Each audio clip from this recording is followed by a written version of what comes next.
மே தினத்தை முன்னிட்டு green garden housing unit நண்பர்கள் குழு சார்பாக கோவை உக்கடம் பகுதியில் அமைக்கப்பட்ட நீர்மோர் பந்தலை பல்சமய நல்லுறவு இயக்கத்தின் தலைவர் முகமது ரஃபி துவக்கி வைத்தார்.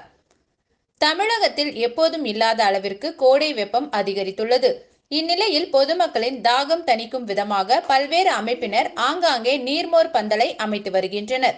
இந்நிலையில் மே தினத்தை முன்னிட்டு கிரீன் கார்டன் ஹவுசிங் யூனிட் நண்பர்கள் குழு சார்பாக கோவை உக்கடம் பகுதியில் நீர்மோர் பந்தல் அமைக்கப்பட்டது.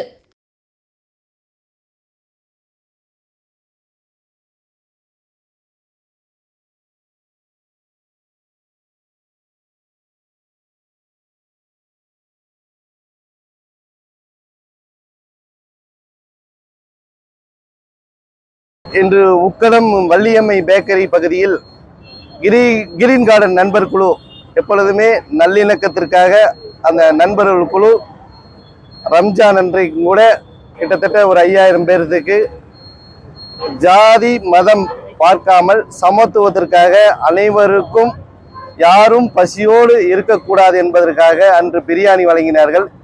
இன்று உக்கடம் பகுதியிலே ஒரு நல்ல ஒரு நோக்கத்திற்காக இன்று வெப்பம் அதிகமாகின்ற காரணத்தினால் மக்கள் பாதிக்கப்படக்கூடாது என்பதற்காக கிரீன் கார்டன் நண்பர்கள் இன்று நீர்மோர் பந்தலை திறந்திருக்கிறார்கள். என்னுடைய சார்பாகவும் பல்சமய நல்லூர் இயக்கத்தின்